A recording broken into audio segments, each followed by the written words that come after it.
저희가 잠시 뒤에 준비한 주제에서도 하나하나 만나보겠습니다만 오늘 반면 민주당 이재명 대표가 신년 기자회견을 열었습니다. 윤석열 대통령은 2년간 정적 죽이기에 올인했다면서 국민 통합에 앞장서야 할 윤 대통령이 국민들을 편가르고 있다고 하니까 지금 쭉 만나봤던 저곳 수원에서 한동훈 위원장이 기자들 앞에서 이런 말을 했습니다.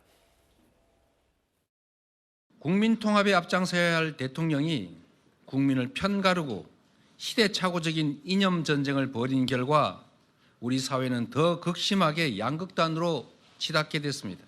상상조차 할 수 없었던 정치인의 암살 테러가 가장 안전하다는 대한민국의 백주대낮에 벌어졌습니다. 이번 선거가 우리 민주당에게 매우 어려운 선거라고 생각합니다. 목표는 일당이 되는 것이고 최대로 목표치를 올린다면 151석을 하는 것이다. 이재명 대표가 기자 간담회에서 정치 테러를 개인의 의회가 아닌 특정 집단에 욕망했다는 결과라고 평가를. 이재명 대표님이 자기가 피습당한 것이 특정 집단의 욕망 때문에 그런 거다 이런 말씀하셨다는 건가요? 정말로요? 믿겨지지가 않는데요. 테러는 범죄고 테러로 정치 장사를 하면 안 된다고 생각합니다. 그 논리라면 배현진 의원에 대한 테러는 특정 집단이 그럼 민주당의 욕망 때문에 일어난 겁니까? 그런 식으로 테러를 앞에 두고 정치 장사를 하는 것은 국민을 굉장히 실망시키는 것이라고 생각합니다. 기자회견에서 청산해야 할 건 운동권이 아니라 검사 독재라고 또 주장을 해보는데 어떻게 생각하시는지요? 그냥 아무 말이나 막 하시는 것 같은데. 첫째, 법카 본인이 쓴 거 맞습니까? 둘째, 만약에 민주당의 어떤 후보, 예비 후보자가 기업이든 국가든 법카를 자기 샴푸 사고 초밥 사 먹고 자기 와이프한테 주고 이렇게 쓴 게 드러났다. 그런 게 걸렸다. 그러면 공천할 겁니까? 꽤 그 이재명 대표 신년 기자회견을 수위 높게 비판했는데 먼저 서정호 변호사님, 저 테러 공방 이재명 대표 본인 피습 관련해서 얘기한 거에 대해서 한동훈 위원장의 맞불 어떻게 좀 들으셨어요? 일단 이제 이재명 대표의 이제 메시지는 일관성이 없어요. 병원에서 이제 퇴원할 때는요 서로 이제 죽이는 정치하지 말고 상생하자 이런 식으로 이제 퇴원할 때는 말했는데, 그런데 당무에 처음 복귀할 때는 뭐라 했습니까? 결국 정권이 법과 팽과 칼로 죽이려 했지만 살아남았다 이런 식으로 이제 또 정오 발언을 쏟아냈지 않습니까? 그 연장선상에 놓은 게 오늘 발언을 봅니다. 현 정권이 마치 이재명 대표를 완전히 그 테러의 직접적인 원인이 있는 것처럼 이렇게 공격하고 있잖아요. 이게 말이 됩니까? 이재명 대표에 대한 테러가 과연 이게 윤석열 정권의 뭐 이념전쟁 편가르기 때문입니까? 그러면 배현진 의원에 대한 테러는 이게 어떻게 설명해야 됩니까? 말이 앞뒤가 논리가 안 맞잖아요. 저는 정말 한동훈 위원장이 테러로 정치 장사하면 안 된다 했는데 예. 정치 장사하면 안 되는 게 저는 두 개가 있다 봐요. 하나는 테러입니다. 그다음에 두 번째가 사회적 대참사입니다.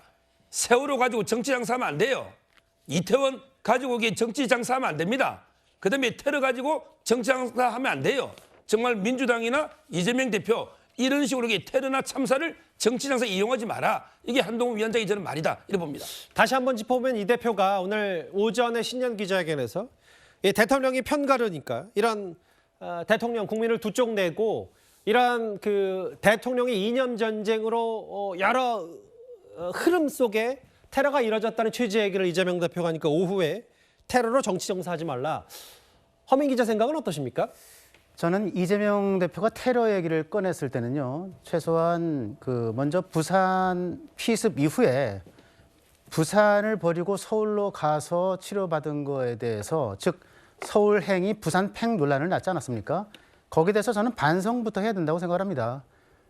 그리고 또 특히 뭐 중환자도 아니었던 것이 밝혀졌는데 닥터 헬기를 이용해서 특권과 반칙을 행사한 건데, 그 테러를 당하기 하루 전에 이재명 대표가 1월 1일 봉화마을 노무현 묘역에 가서 거기서 반칙과 특권이 없는 세상을 꼭 만들겠다고 방명록에 썼어요. 그리고 하루 만에 자기는 반칙과 특권을 이용해서 닥터 헬기를 타고 뭐 서울까지 왔지 않습니까? 그런 것에 대해서 비판 여론이 비등하니까 사실은 뭐 PK에서 100만 표 날렸다는 얘기도 있었고요. 그런 것들을 감추기 위해서 이 테러 배후에 뭐가 있다, 이 정치권이 있다. 정치권이라면 하면 여당인데 윤석열 대통령이 여권인데 마치 이게 행정안전부가 또는 윤 대통령이 여당이 배후인 것처럼 얘기하는 듯한 말을 계속 함으로 인해서 그걸 가지고 자기의 서울행 부산팽 논란을 잠식시키려고 하는 그런 의도된 발언이다. 저는 그렇게 생각을 합니다. 예. 사실은 그 운동권 심판이 중요한 게 아니라 검사 독재가 중요하다라고 이재명 대표가 얘기하니까 검찰은 국민 보호의 도구다 아무 말이나 막 한다고 한동훈 위원장이 받아치기도 했고 본인도 586 운동권 청산 임종석 전 실장 공천에서 배제하려고 하는 거 아닌가 이런 사실 날선 신경전도 지금 만나보셨던 그 피습 공방과 이어져서 맞물렸습니다. 근데 또 하나 한동훈 비대위원장이 이 피습 배후 얘기 공방을 여기서 그치지 않고 또 하나 얘기한 게 있어요. 법인카드 얘기를 다시 한번 꺼냈는데 법인카드 본인이 쓴 거 맞냐? 만약에 민주당의 공천 신청한 예비 후보자가 법인카드로 샴푸 사고 초밥 사 먹고 와이프가 쓴 게 걸렸다면 공천한 건가?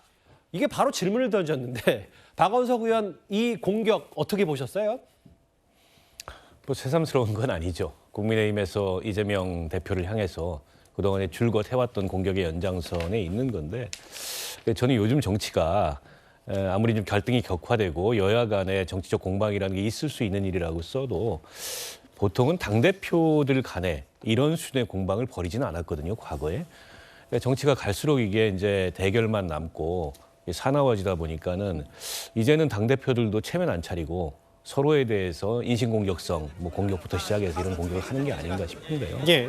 어찌됐건 뭐 법과 관련된 논란이 있는 건 사실이고 또 이재명 대표 경찰에서 무혐의를 받긴 했습니다만 그에 대해서 뭐 권익위에 신고도 들어갔고 또 추가적인 이 조사나 수사 가능성도 배제하기 어려운 게 지금 사실입니다. 수원지검에서 이재명 대표 포함해서 뭐 김혜경 씨라고 다 들여다보고 있습니다. 그리고 사실은 이게 민주당 내에서 그동안에 이른바 이제 비주류라고 할 수 있는 분들이 계속 우려했던 바예요.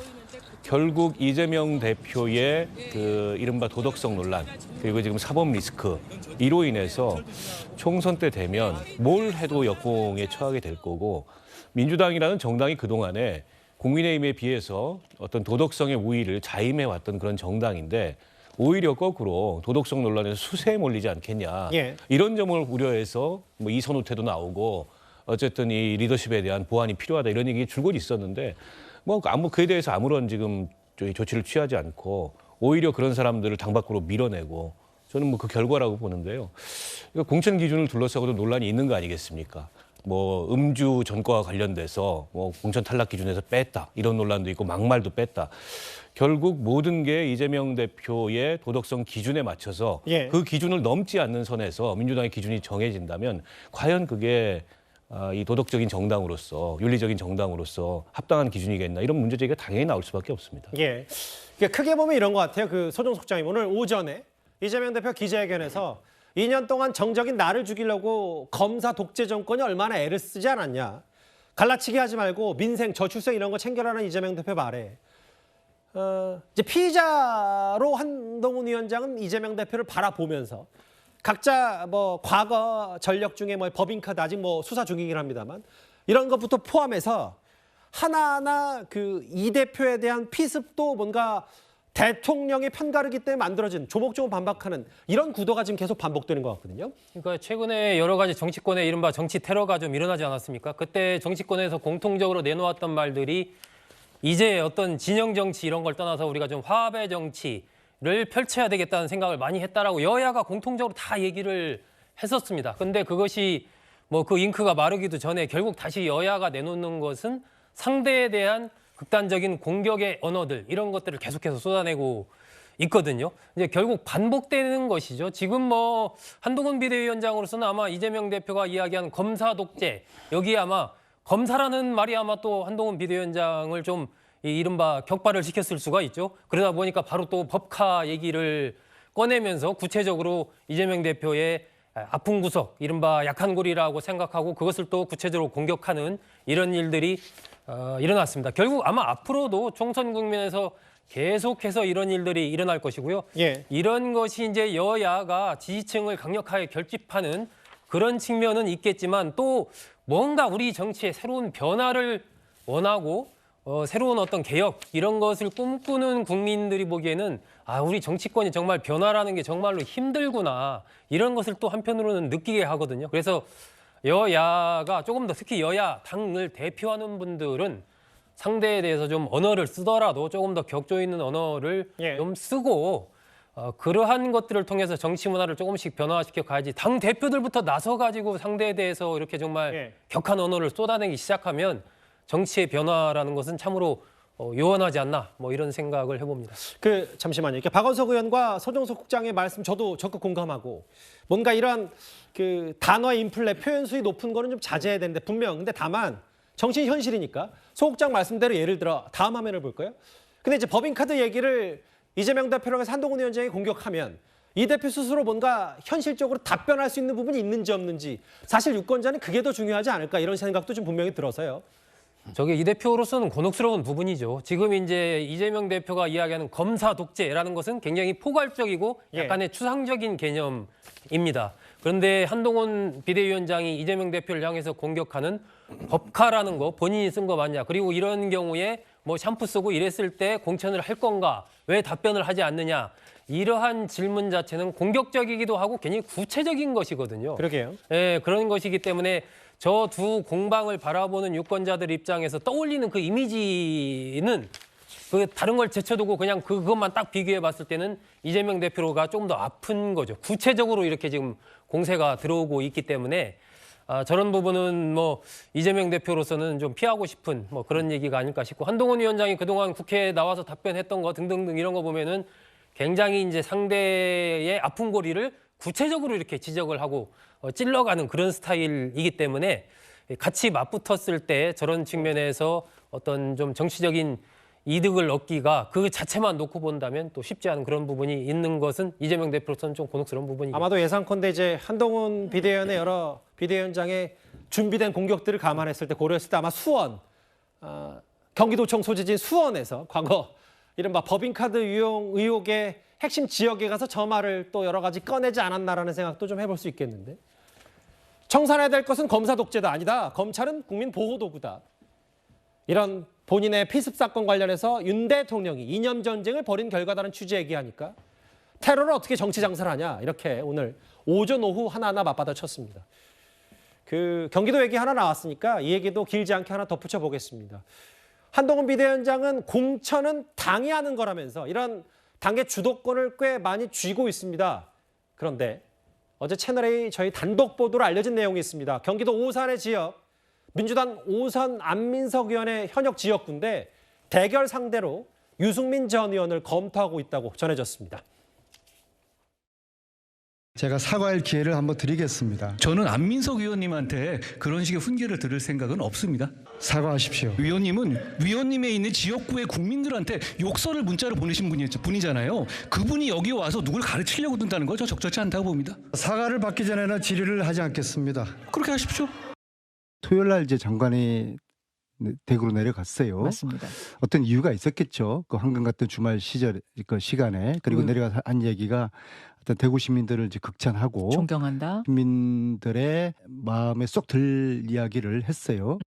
최근에 대구 방문하신 것 관련해서 안민석 의원은 주말에 방문했다.